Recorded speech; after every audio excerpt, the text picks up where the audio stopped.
नमस्ते विद्यार्थियों, आपका स्वागत है आपके अपने YouTube channel learn English with Sidhu sir पर। मेरे विद्यार्थियों, आज का जो मैं वीडियो देने जा रहा हूं आपके लिए बहुत ही खास वीडियो है, स्पेशल वीडियो है, क्योंकि आज का वीडियो में मैं आपके लिए जो 12वीं का परीक्षा फरवरी में होने जा रहा है उसके लिए बहुत ही इंपॉर्टेंट जो पोएम है उनका समरी देने जा रहा हूं। मेरे विद्यार्थियों, आपसे रिक्वेस्ट है, यदि आप learn English with Sidhu sir channel को सब्सक्राइब नहीं किए हैं तो कृपया आप सब्सक्राइब कर लीजिए। वीडियो को शुरू से अंत तक देखिए, लाइन बाय लाइन पढ़िए, उसका स्वयं अर्थ समझने की कोशिश कीजिए। बहुत ही हम सिंपल सेंटेंस में बहुत ही सिंपल वर्ड्स देकर के मैं यह समरी तैयार किया हूं।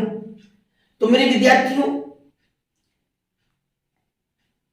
इस वीडियो में आज जो मैं आपके लिए स्पेशल देने जा रहा हूं वह वीडियो है सॉन्ग ऑफ माई सेल्फ का समरी, जिसको आप लोग हिंदी में सारांश कहते हैं। मेरे विद्यार्थियों, आप जानते हैं कि जो फाइनल एग्जाम होता है उसमें प्रोज से, पोएट्री से आपको समरी लिखने के लिए प्रश्न पूछे जाते हैं। आपको अलग अलग क्वेश्चन होंगे, प्रोज से भी आपसे समरी पूछे जाएंगे, पोएट्री से भी समरी पूछे जाएंगे। जो आपको आसान लगे, साथ साथ अन्य क्वेश्चन भी इसके साथ होंगे।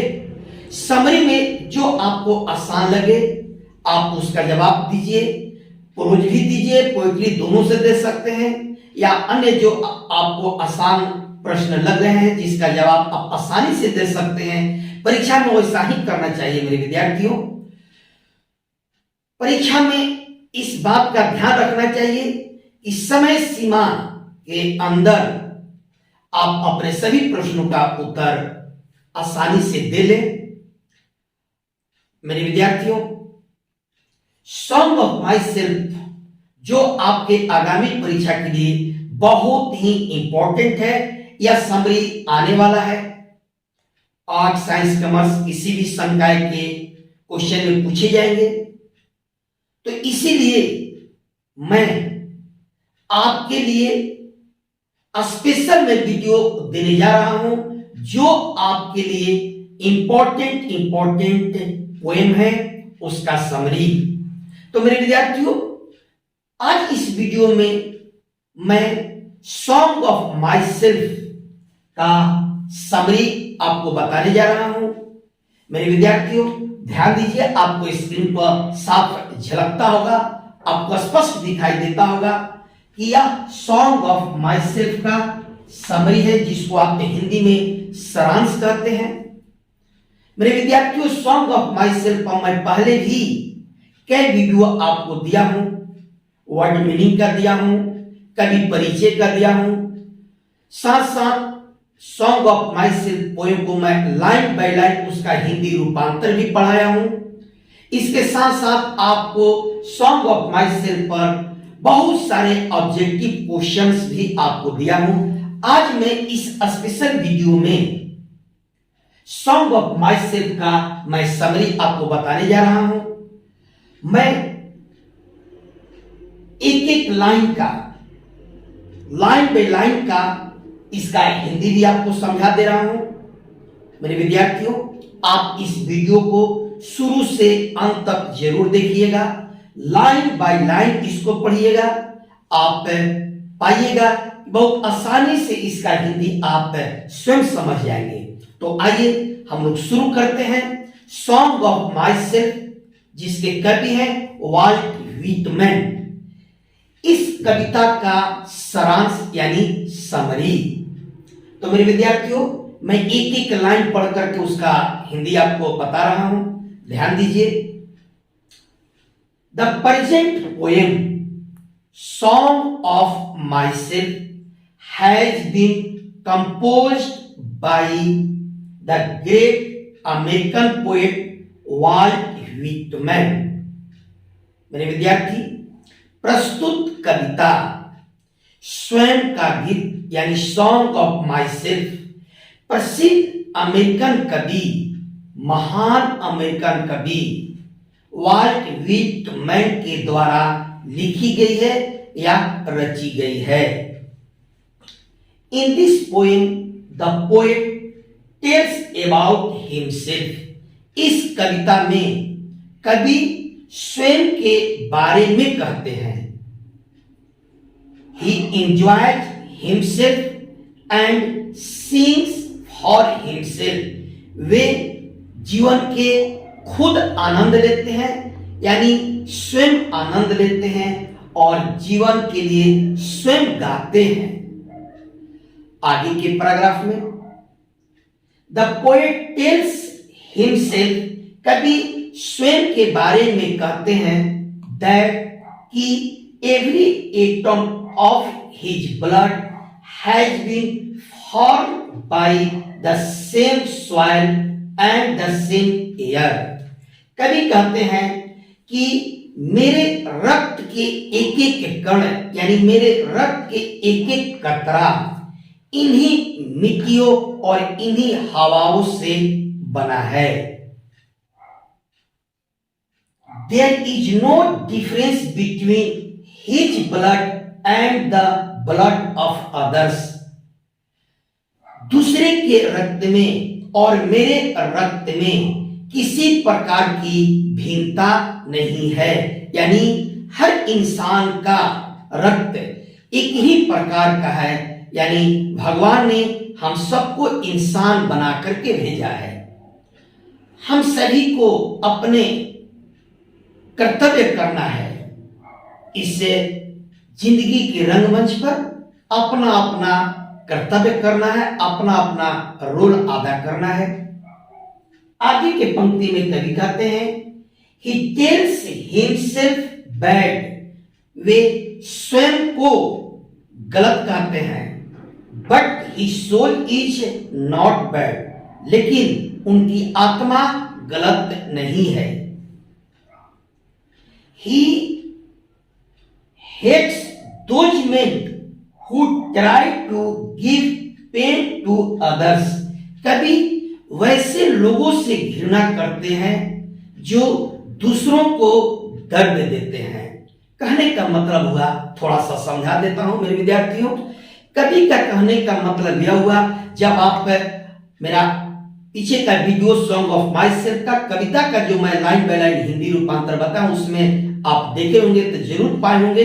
कवि कहते हैं यदि तुम किसी को हंसा नहीं सकते हो तो रुलाने का तुम्हारा अधिकार क्या है। यदि किसी को कुछ दे नहीं सकते हो तो उसे छीनने के तुम्हारे अधिकार ही क्या है। यानी यही कवि कहते हैं कि यदि तुम किसी को खुशी नहीं दे सकते हो, किसी को आनंद नहीं दे सकते हो तो उसको दर्द क्यों देते हो। यही इसका तात्पर्य है मेरे विद्यार्थियों। फिर से लाइन दोहरा देता हूं। कवि कहते हैं कि he hates those men who try to give pain to others। वे वैसे लोगों से घृणा करते हैं जो दूसरों को दर्द देते हैं। He thinks, वे सोचते हैं that life is not a bed of roses। जीवन गुलाबों का सेज नहीं है। जीवन गुलाबों का सेज नहीं है मेरे विद्यार्थियों। ये हमें आपको भी समझना होगा। कभी यही बात कहते हैं कि यह जीवन जो भगवान ने दिया है, यह इस धरती पर इस दुनिया में कुछ करने के लिए दिया है, कुछ अच्छे काम करने के लिए दिया है। तो यह जीवन को सुख का वस्तु नहीं समझना चाहिए। यह जीवन गुलाबों का सेज नहीं है। It is full of happiness and sorrow. यह सुख दुख से भरा हुआ है। कभी सुख तो कभी दुख, कभी दुख तो कभी सुख। इस जीवन का चक्र है जो हमेशा चलते रहता है। आगे की लाइन में, every man should be ready to face the danger of life. हर व्यक्ति को हमेशा अपने जीवन की खतरा का सामना करने के लिए तैयार रहना चाहिए, क्योंकि यह जीवन कष्टदायक है। कभी भी आपके जीवन में कष्ट आ सकते हैं, मुसीबत आ सकते हैं, तो इसे भी झेलने की आप में साहस होनी चाहिए। We should not hate others. हम लोगों को दूसरे से घृणा नहीं करना चाहिए। कितना बढ़िया कवि समझाते हैं हम सभी इंसान को। यदि हम सभी इसी तरह से करें, सबके साथ, सभी प्राणियों के साथ एक तरह का प्रेम भाव करें, तो कितना अच्छा समाज बनेगा, कितना सौहार्दपूर्ण वातावरण हो जाएगा। यही कवि कहते हैं कि we should not hate others. हम लोगों को दूसरे से घृणा नहीं करनी चाहिए। Because the life is the gift of God. क्योंकि यह जीवन भगवान का अनुपम भेंट है। भगवान ने यह जीवन आपको जीने के लिए दिया है, तो खुशी से जी लीजिए और दूसरों को भी जीने दीजिए। Every man has come in the world one by one. कभी कहते हैं कि हर एक इंसान, हर व्यक्ति इस दुनिया में एक के बाद एक आया है। He also ignores creeds and different school of thoughts. वे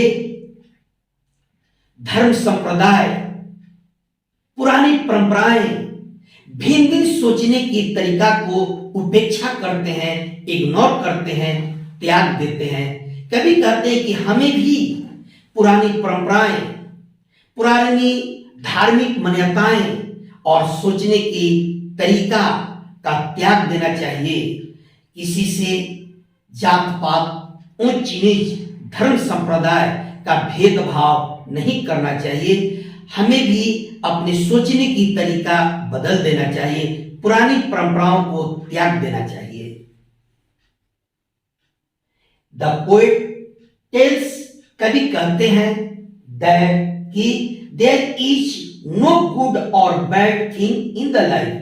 जीवन में कोई चीज न तो अच्छा है और न ही बुरा है। यानी कहने का मतलब कि कोई चीज आपके लिए अच्छा है तो किसी के लिए बुरा हो सकता है, और किसी के लिए बुरा है तो आपके लिए अच्छा हो सकता है। यह हमारी सोच पर डिपेंड करता है। आगे कहते हैं कि it depends on our thoughts. यह हमारी सोच पर निर्भर करता है। So we should always be happy. इसीलिए हम लोगों को हमेशा खुश रहना चाहिए, प्रसन्न रहना चाहिए। And try to make other happy in the life. और अपने जीवन में दूसरों को भी खुश करने का प्रयास करना चाहिए। हमें भी खुश रहना चाहिए और दूसरों को भी खुश करने का प्रयास करना चाहिए। यानी हमें भी जीना चाहिए और दूसरों को भी हंसी खुशी से जीने देना चाहिए। This is the real sense of life. यही जीवन का वास्तविक भाव है और वास्तविक सत्य है। तो इस तरह से मेरे विद्यार्थियों, जो मैं समरी आपको दिया हूं, बहुत ही सिंपल सेंटेंस में, बहुत ही सिंपल इसमें वर्ड्स हम लिखे हैं। आप चाहे तो इसको लाइन बाय लाइन रख सकते हैं, याद कर सकते हैं। तो मेरे विद्यार्थी, इसी तरह से मैं आगे का वीडियो में भी आपको जो इंपॉर्टेंट वीवीआई जो पोएम्स होंगे उसका समरी मैं वीडियो के माध्यम से आपको दूंगा। तो मेरे विद्यार्थी, आप मेरे वीडियो को, मेरे चैनल को जरूर देखिए, वीडियो को शुरू से अंत तक देखिए और मुझे कमेंट जरूर कीजिए। मेरे विद्यार्थियों, इसके साथ ही आप सभी विद्यार्थियों को बहुत सारी शुभकामनाएं। नमस्कार।